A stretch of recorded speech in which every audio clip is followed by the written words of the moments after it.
Yo, is Tamar Braxton's album worthy of being her final album? Let's find out.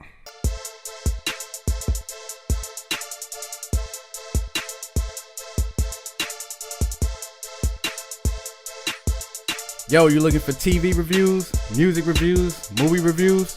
Then check out the only reviews that matter, man. Yeah, just hit that subscribe button. Make sure you hit the notifications and stay tuned. Bluebird of Happiness by Tamar Braxton. Tamar Easton Braxton was born in Severn, Maryland. She started out singing as a toddler. Her and her sisters joined the church's choir at her dad's church. She was signed to her first label deal at 12 years old with her sisters, the Braxtons, to Arista Records. The first single didn't do well and the label had problems marketing them due to their age differences, so they dropped them. She sang backup for Toni Braxton as well as co-wrote songs for her. She had some label issues early on, but Bluebird of Happiness is Tamar Braxton's fifth and final album. How do we feel about Bluebird of Happiness by Tamar Braxton? All right, man, Bluebird of Happiness, man. I was actually disappointed earlier this week when I listened to it. Had somewhat of a change of heart. I went back and I listened to Bluebird of Happiness 4 times. Then I went back, I listened to Tamar, which is her debut album, came out in the year 2000. Never heard of it. It's actually pretty good. Had a lot of good songs on there. Jermaine Dupri helped on it, Missy helped on it. Somehow it just didn't work out. Especially in the year 2000, you would have thought it would have popped. Drew Hill was popping, Jagged Edge. It was like R&B year. I don't see how it didn't work. She took 13 years off, dropped Love and War, which is what she gets the most credit for. I didn't listen to Winter Wonderland, Loverland Christmas album. Calling All Hearts, in my opinion, is actually her best album. Calling All Lovers. Calling All Lovers. Yeah. That's Lloyd. Calling All Lovers is her best project. It's actually really good. It's more consistent than Love and War. Love and War has big hits. Calling All Lovers is actually just a consistently good album all the way through.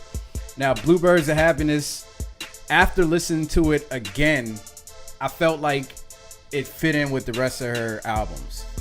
You know what I'm saying? My Forever is actually a really good song. Probably the best song on this album to start the album off with. Wanna Love You Boy, I hate the hook. So actually, it's a good song. Can't stand the hook. Run Run was a horrible use of Bom Bom.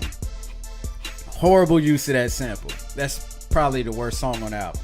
Hold Up With Yo Gotti is cool. The Making of You is probably my favorite song on the album. It samples Curtis Mayfield. And a great song. Kanye and Jay-Z sampled it on Watch the Throne as well. Okay. Great song. It's actually got some dope new lyrics written in with the original hook that he used. Really good song. Blind is actually the first single. Really good. Heart in My Hands. I actually like that song, man. It's really dope. Should listen to the words. My Man, she actually has a video for that. Kind of got some bad acting in there. But I actually like the song. I like the beat. Really good. Really well done. Pick Me Up is cool. How I Feel was good. And Empty Boxes was one of those kind of really deep songs that you got to listen to kind of get what she was talking about. But overall, man, I gave it a B-. I thought it was pretty dope. Wow. I think Tamar did her thing. And if she's going to go out, I mean, she's still going to write songs for other people and stuff like that. She said she's doing a whole bunch of TV shows where she's producing. So she's still going to be around. She just wanted to save her marriage. Because she said her and her husband are both very passionate about music. And that's what they argue about the most. So I guess you just get rid of what y'all argue about. And there you go. A happy marriage, right? Yeah. Well, you're a little more gracious on your grade than I was. But My Forever was a great way to start the album. It was cool. But man, went south when I heard that Wanna Love You. Shit, man. Come on now. That chorus makes the whole song just horrible. And Run Run, don't even get me started with that. Hold Up Well You Got It, Yo Gotti. I thought she was, I don't know, it felt forced. It didn't feel like a natural collaboration to me. It didn't come off really like they executed really well. I didn't like it. It was just, it seemed like two different vibes in one song, if you understand what I mean. The Makings of You, that's a great song. Kind of picked me back up. Heart in My Hands was decent. Blind, it was cool, but I can say I enjoyed My Man better than that. But after that, album fell flat for me. I mean, writing is okay, but I just don't feel nothing from her in this album. I didn't really feel like she cared about this album being, claimed to be her last album. I don't think it was a great effort. I'm really just not feeling this album at all. I gave it a C-, just for the fact that it's cool in some areas, but a lot of ideas were executed poorly, in my opinion. And it just doesn't stand out to me as somebody's final album. I mean, sooner or later, she's going to have to come out with something else to top this, because this was a horrible way to go out. I mean, she doesn't have to go out with a bang. I think if people actually go back and listen to her first album to now, they'd actually be surprised with how good her song discography actually is. Yeah, maybe it's just me.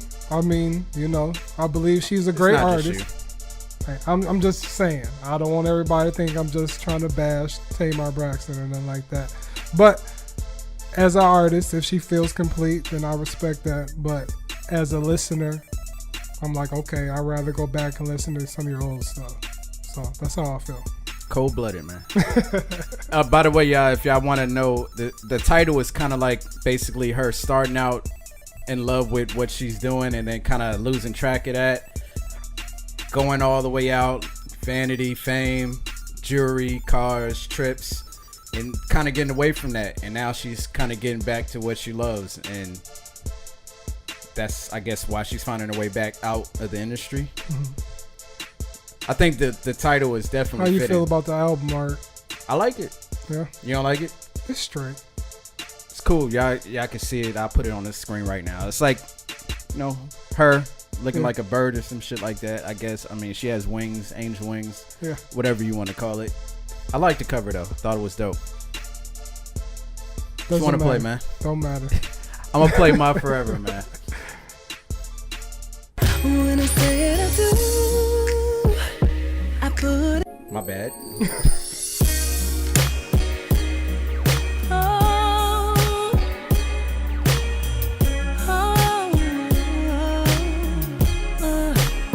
When I say it, I do. I put it on my life that I loved you. And forever, that's my vow, boy, it's true. Won't let anyone come in between. You're the one, my everything. I just knew from the way that you hold me, from the way that you wrap me up in your arms. Says I'm the only girl. That's how I know it's you. Your love feels like no space or time. Feels like a dream come true. 'Cause my forever is you. No more to bring who I've been. It's like I've always known you. Boy, my forever is you. I'm pretty sure that song's to her husband. Can't remember his name right now. Vince. Yeah. I think he's lost weight or something like that. I was listening to the Breakfast Club interview and they were talking about him feeling himself, and she said he's always taking selfies, and she was going off about how you can't have a social media. So he basically just taking pictures. She's like, what do you need a social media for? And Charlamagne's like, for the side bitches. And then she's like, well, they could text me and I'll get a message to them.